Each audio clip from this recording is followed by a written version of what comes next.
लाजवंती अपने पति के साथ बड़े आराम से रहा करती थी। घर परिवार में उसके सास ससुर और उसकी जेठानी होती है, लेकिन अचानक ही 2 साल पहले जो पति है इस जहां को छोड़कर चले जाते हैं। उसके बाद लाजवंती बिल्कुल टूट कर ही रह जाती है। घर के नौकर उसे बना दिया जाता है। जो उसकी सास होती है उसे ताने मारती, कहती तू करेगी क्या, तू फटाफट झाड़ू लगा, तू घर के लिए नौकर की तरह बनी हुई है। जेठानी अलग से ताना मारा करती। जो ससुर होता है वो हुक्के पर बैठकर बहुत ही दबंग आवाज़ में उसे डराया धमकाया करता। दोस्तों, इसी तरह से समय बीत रहा होता है और समय आ जाता है ब्रज 84 कोस परिक्रमा का वो माघ महीना, जिसमें ज़्यादातर श्रद्धालु सभी के सभी वो ब्रज परिक्रमा देने के लिए जा रहे थे। तो यहाँ पर अब इस महिला का भी मन करता है कि मैं भी क्यों ना ब्रज परिक्रमा के लिए जाऊं, लेकिन घर वालों से जब वो कहती है तो घर वाले उसी के ऊपर टूट पड़ते हैं। काम क्या तेरा बाप करेगा, तू यहाँ से चली जाएगी तो इस काम को कौन देखेगा। दोस्तों, अब यहाँ पर ये रोकर अपने बाहर बैठ जाती है और वहीं पर सिसकती रहती है। तभी वहाँ पर एक लड़का आता है और जिस लड़के का नाम राधे होता है। दोस्तों, राधे जब इसके जीवन में एंट्री करता है, इसे ब्रज परिक्रमा दिवाकर लाता है, लेकिन 7 दिन के बाद जब ये वापस आती है तो हर कोई व्यक्ति यहाँ पर सोचने के लिए मजबूर हो जाता है कि आखिरकार अब ये सास ससुर जेठानी इसके साथ करेंगे क्या। क्या थी पूरी कहानी? अगर आप लोग भी पूरी कहानी को डिटेल से जानना चाहते हैं तो वीडियो को जरा सा भी स्किप ना करें, लास्ट तक वीडियो को जरूर देखिएगा। आगे बढ़ने से पहले हमारी वही रिक्वेस्ट कि जो हमारे चैनल के साथ नए हैं कृपया करके चैनल को फॉलो कर लें, बेल आइकन को जरूर प्रेस करें। नमस्कार, जय हिंद। आप देख रहे हैं APH न्यूज़ राहुल रावत के साथ। दोस्तों, आज की जो हकीकत की घटना आप लोगों को बताने जा रहा हूँ, ये राजस्थान के एक छोटे से गाँव की हकीकत की घटना है। यहाँ पर लाजवंती नाम की एक महिला, जिसके पति का नाम होता है किशन लाल, और 2 साल पहले किशन लाल इस जहां को छोड़कर चले जाते हैं। हालांकि किशन लाल लाजवंती से बहुत प्यार किया करते थे। अब उनको बीमारी के चलते हुए इस जहां को छोड़कर जाना पड़ता है और उसके बाद जो लाजवंती होती है उसके जो सास ससुर होते हैं उसको ताना मारने लगते हैं। कभी तो कहते तू चाय में चीनी मिलाकर नहीं लाई, तो कभी कहते तूने सब्जी में नमक नहीं डाला। ये बहुत ज़्यादा परेशान होती है। ये कहे तो क्या कहे, किससे कहे, ये कुछ भी नहीं कह पाती। चुपचाप इनके जुर्मों को सहन करती रहती है। जो जेठानी होती है वो तो बिल्कुल इसे बस नौकरानी समझा करती कि तू इस काम को कर, अब तेरा नंबर इस काम का है, तू इस पर लग जा। दोस्तों, यहाँ पर यह लाजवंती बिल्कुल टूट सी ही जाती है और एक दिन का वाक़या होता है जब गांव में ढोल बज रहा होता है। ज़्यादातर लोग बाग उस ढोल की आवाज़ को सुनकर बाहर आ जाते हैं। लाजवंती भी बाहर जाती है।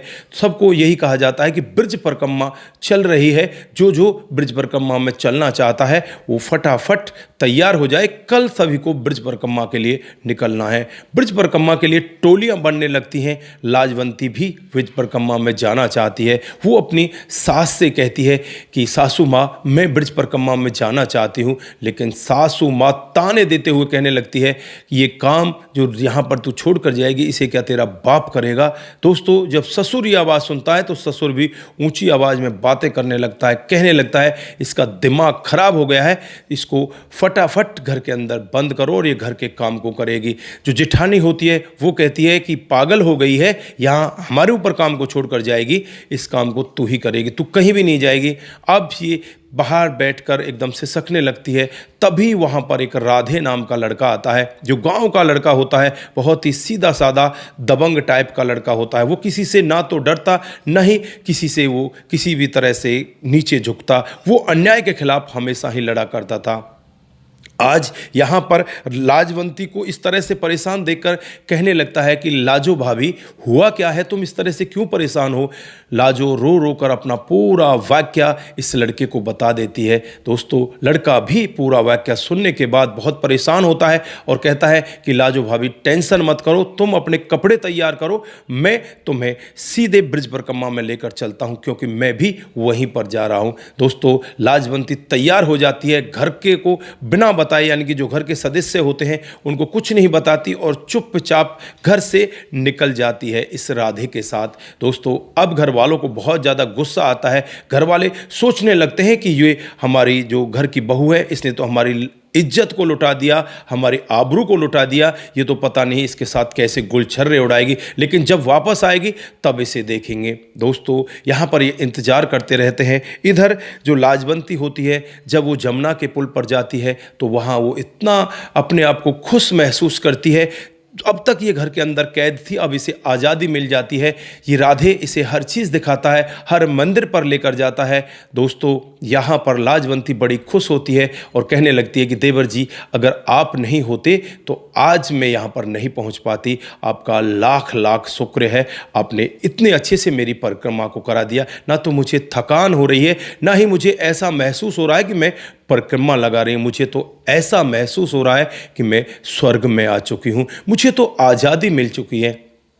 दोस्तों, उसके बाद धीरे धीरे समय बीतता है, पूरी जगह ये घूम कर आते हैं, हर मंदिर में जाते हैं, जो ब्रज की धूली होती है उसे अपने माथे पर लगाते हैं, हर जगह स्नान करते हैं। ऐसे ही घूम घाम कर 7वें दिन जब ये वापस आने वाले थे तो गांव के कुछ महिलाएं जो ट्यूबवेल पर पानी भर रही होती हैं, वो कहने लगती हैं कि आज तो लाजवंती की खैर नहीं, वो आज वापस आ रही है और इसकी सास ससुर और जो यहाँ पर इसकी जेठानी है वो सब के सब लाठी लेकर तैयार है। पता नहीं आज इसे छोड़ेंगे कि नहीं छोड़ेंगे। दोस्तों, जैसे ही लाजवंती घर के अंदर प्रवेश करती है तो लाजवंती को देखते ही सास एकदम अपने हाथ में झाड़ू उठा लेती है, कहती है कि बदतमीज, आ गई हमारी लाज को लुटाकर, तुझे शर्म नहीं आई, पराए मर्द के साथ तू 7 दिन गुलछर्रे उड़ाकर आई है। इसी तरह से जेठानी कहने लगती है कि अरे इसे शर्म कहाँ होगी, इसका तो करैक्टर ही ऐसा, ये तो बहुत खराब है। ससुर कहने लगता है कि इसे घर के अंदर घुसने मत दो, लाठियों से इसे इस घर के अंदर से निकालो। दोस्तों, यहाँ पर लाजवंती आज लाचार नहीं थी, ना ही वो इस तरह से इनके हाथ पैरों को जोड़ती है। आज वो अपनी पोटली जमीन पर रखती है, तभी उस पोटली में से एक दस्तावेज निकालती, कागज़ निकालती है, स्टैम्प टाइप का वो कागज़ होता है, और अपने ससुर के मुंह पर मारती है कि ये लो, मैं इस घर की आधी मालकिन हूँ और मेरे पति मेरे लिए 3 बीघा ज़मीन भी मेरे नाम कर गए हैं और इस घर को भी मेरे नाम करके गए हैं। ये कागज़ मैंने कोर्ट से निकलवा लिए हैं।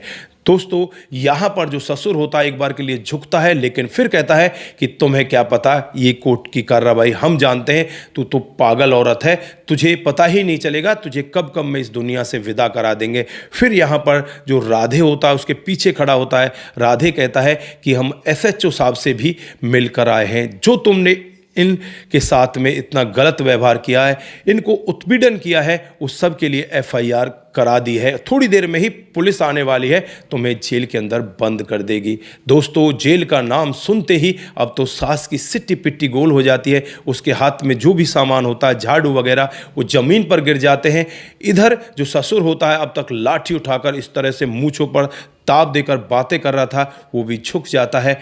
और यहाँ पर जो लाजवंती होती है वो कहने लगती है कि देवर जी, आप 2 किलो मिठाई तो लेकर आओ, आप जाओ और 2 किलो मिठाई लेकर आओ, इनका मुंह मुझे मीठा कराना है, क्योंकि इनकी वजह से ही आज मैं ब्रज परिक्रमा देने जा पाई और वहाँ जाकर जो मुझे सुख मिला, जो मेरे मन के अंदर भय था, वो आज बिल्कुल समाप्त हो गया है। आज मैं बिल्कुल निडर बन चुकी हूँ, मुझे किसी भी तरह का कोई भय नहीं है। मैं अपने काम को अच्छे से करूँगी और इसी घर में इनके सामने ही रहूँगी। दोस्तों, ये पूरी घटना सुनकर यहाँ पर जो सास ससुर होते हैं वो भी घुटनों के बल बैठ जाते हैं, कहने लगते हैं कि बेटी, पुलिस को मत बुलाना, पुलिस को वहीं पर रहने दे, तू जैसा मन करे तेरा तू वैसा रहना, वैसे काम काज करना। जो जेठानी होती है वो भी टूट जाती है, वो भी बस यही कहती है कि बस बहन मुझे माफ़ कर देना। दोस्तों, उस दिन के बाद से यहाँ पर लाजवंती का जीवन इतने बेहतर तरीके से कटने लगता है और ये जीवन आगे बढ़ने लगता है।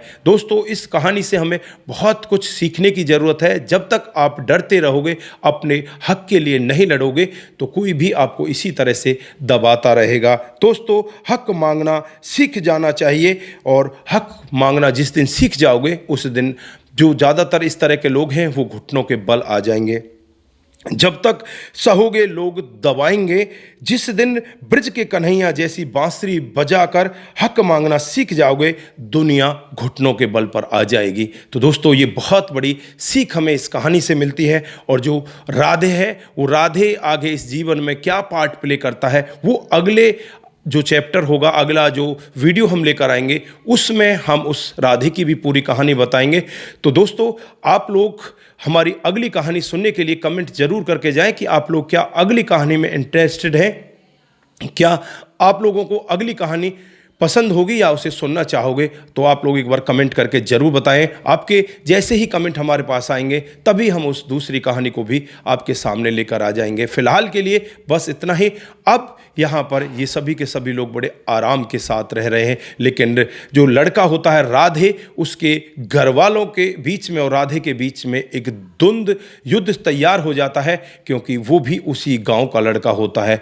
दोस्तों, आगे की कहानी अगले पार्ट में होगी। फिलहाल के लिए बस इतना ही। आप लोग सतर्क रहें, सावधान रहें, और यहाँ से कुछ जानकारी हासिल होती है, कुछ अच्छी कहानी आपको लगती है, तो इस कहानी को ज़्यादा से ज़्यादा लोगों के साथ में भी साझा करके जाएं। दोस्तों, अपना ख्याल जरूर रखें। नमस्कार, जय हिंद, जय भारत।